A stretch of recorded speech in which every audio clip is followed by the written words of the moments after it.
Hi guys, welcome to the second part of this week's Coffee and Hero Show. Take you through the new single issues into the store this week. Everything hitting the racks this new comic book day. Of course, here's your reminder again, free comic book day this Saturday. In store, we will be open at 9 a.m. as opposed to 10 a.m. So certainly get down as early as you like in that case. Always our busiest day of the year, so yeah, just be prepared. Obviously, free comic book day is not just an event limited to ourselves, so make sure to go to the other comic stores in Belfast, show them your support. And everywhere has different deals and offers and stuff on, so it's always a good thing to go around all of them. But yeah, to get to this week's releases, it's an interesting week. DC, there's not very much. No absolute books this week, for example. A couple of annuals, one-shots. Marvel's quite thriving, actually. There's quite a good chunk of Marvel, and there's a lot of independent indie releasing at the moment. It's just all over the place. We end up with titles maybe a week later over here than in the States, for example. But we will always get them in, but just sometimes they're a little bit delayed. But I'm going to kick things off with something a little bit interesting before jumping into the variants. So we got this one in this week. It's called Planet Death. It's from a company called Bad Idea. Now, Bad Idea have been around for a couple of years, but they tried this interesting model where it was sort of like an invite-only. They tried to make it really exclusive. You had to register with them as a store. You got shipments directly from them. It was all a bit strange how they did it. But there was one or two good titles to it, but they were just hard to get. So they've basically had a rethink. They are now setting up in a way where they are distributing through traditional means, so through Diamond, through Lunar in the States, etc. And this is sort of the first taster of their new line. It's from the writer of John Wick, Derek Kolstad. It's called Planet Death. So this is basically like an intro to a new series, sort of a hard sci-fi, violent title. Really enjoyed it. I read it last night. It's even done in like a sort of different paper stock. It's putting you to mind more of like almost the old newspaper print, but it feels kind of luxury as well. But they're kicking things off. It's a £2 issue, so just something I'd recommend just to give a new company a chance. Reduced price, really good story, really good art and interesting stuff going forward. The title itself will launch in June, so if you do pick it up and you like the look of it, just let us know and we can stick it on pre-order list. I've got about 25 copies in, so we'll see how it goes. But anyway, away from that on to the traditional means. So we're starting things off with variants as always. So Batman Long Halloween out this week. As always, it comes with the mugshot variant. So in this case, Poison Ivy. It's always whoever is the focus of the issue is the one on the variant. Dave Johnson, the artist for this one. So that is issue 7. Out this week also is Rogue the Savage Land. A couple of variants for this. So J. Scott Campbell has been doing variants for every single issue. So latest one for you there for issue 4. We also got in the Ivan Talavera variant cover for the issue as well. So issue 4, Rogue the Savage Land. Batman Superman World's Finest has an annual this week, which is part of the We Are Yesterday arc, going across Batman, Superman and Justice League Unlimited. So we have the variant cover there from Clayton Henry. Of course, it wouldn't be a week doing variant covers without there being a Peach Momoko variant cover. Doom's Division, issue 2. So, of course, as I said, Peach Momoko doesn't miss out on the chance. The big release this week is definitely Ultimate Spider-Man 16, and oh my god, what an issue. Read it last night as well, it will blow your mind. Issue 16, so we've got the Rafa Sandoval variant cover showing off the Ultimate Mysterio. We have Michael Walsh doing variant cover as well, focusing on Black Suit Spider.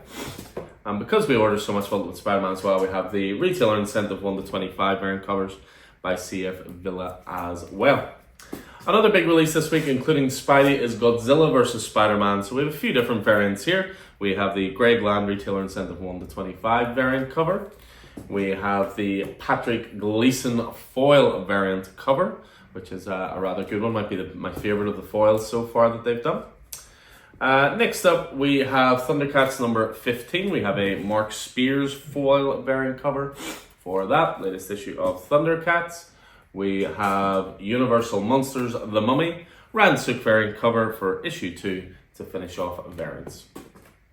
So moving away from variants and on to the main books. So as I say, first of all, you have Batman Long Halloween, so traditional Tim Sale cover, issue 7 of 10. So Jeff Loeb continues on the Long Halloween, the final installment of the Long Halloween.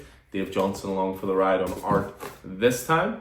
We have new prints in for DC versus Sonic, or DC Times Sonic number 1.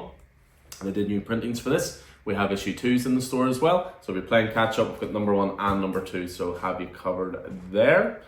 This week sees release of Detective Comics. the annual as well. Detective Comics Annual 2025. This one's actually written by Al Ewing and Joshua Hill-Falikoff. A couple of different artists, Stefano Raffaele, Fico Osso, and local legend John McCrae as well. Read that last night as well. Very, very good. We have, in this week, it should have been here last week, but took its time, Metamorpho Element Man, issue 5. Al Ewing, Steve Lieber, continuing on with that. So moving away from DC, there should have been Question All Along the Watchtower as well. Issue 6 wasn't sent to us. Probably come next week. Hopefully come next week. So on the Marvel, we have Doom Academy, or as far now as issue 3 for the One World Under Doom tie-in series. I'd mentioned it in variants with Peach Momoko. We have Doom's Division, number 2 as well. I'm pretty sure with number 1's on the racks there as well. So again, playing catch-up, got you covered. Fantastic Four, although it has the 4 crossed out, now we're down to 2, bit of a countdown going on. Fantastic Four, number 31. Just a couple of issues left of this volume. It is going to be relaunching with a new number 1 in July, I believe. So, as I was saying with the variants, we have Godzilla versus Spider-Man this week. Just really, really good fun.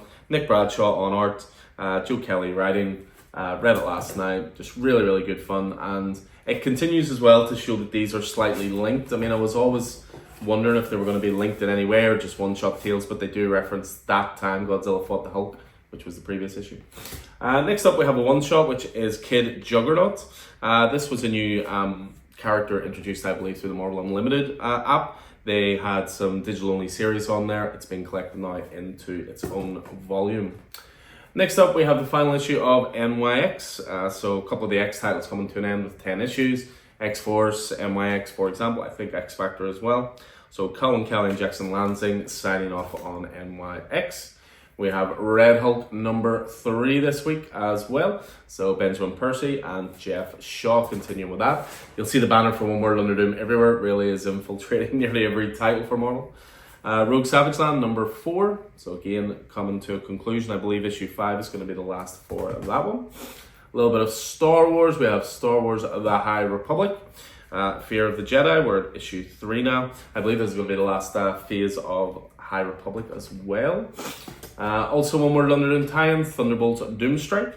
Pitched here as Thunderbolts Doomstrike versus the original Thunderbolts. So again, Colin Kelly and Jackson Lansing there.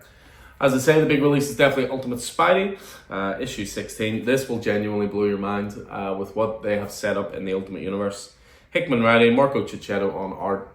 Honestly, can't understand how good this issue is and how good that series in general continues to be. Hence why we always order so big on it. Weapon X Men number 3, Joe Casey, Chris Cross on art. So continuing that mini-series, we have a new mini-series kicking off from Chris Claremont, which is Wolverine and Kitty Pryde as well. And I think, yep, that is it for Marvel. So on to the indie stuff. We have G.I. Joe number 6 this week, the end of the first arc for the Energon Universe title. Been really, really good so far. Read this last night, again, really, really fun. Joshua Williams and Tom Riley on art. We have G.I. Joe Real American Heroes Silent Mission, so we're up to Roadblock now. So again, a series of one-shots, silent issues, no dialogue, focusing on different characters in the G.I. Joe universe.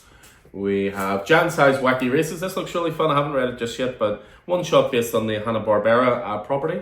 Wacky Races. You know, Dick Dastardly and Muttley, Penelope Pitstop. Yeah, reminds me of my childhood a little bit there.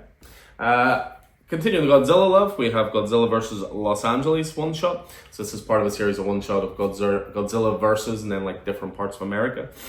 Celebrating 70 years of Godzilla. We have Grimm number 22. So continuing on with the Stephanie Phillips and Flaviano Grim Reaper tale. Gunslinger Spawn issue 42. So continuing on strong, Todd McFarlane, Carlos Barberi on art. Because he doesn't have enough Spawn titles out, he decided to launch another one, Medieval Spawn. This is Rory McConville writing that one, Irish writer, who you may know, we've interviewed him before in the podcast. Next up, one of 4, Moonshine Bigfoot. Don't know an awful lot about this one, if I must say, but Image book, number 1, I'll probably give it a go. Power Rangers Prime issue 6 this week as well. Melissa Flores, someone else we interviewed in the podcast. Continuing on with Power Rangers, and of course Dan Moore is still finding time to do covers somehow. Thundercats 15, which we mentioned before in the variants section. So Declan Shelby, Joe Mulvey continuing on with that. And we finish off this week with Universal Monsters, The Mummy, issue 2 as well. So yeah, as I say, still quite a packed week this week. As I say, a little less from DC, a little more from the indie side of things. So yeah, all the pull lists are done, everything's good to go. So obviously call in whenever suits for that.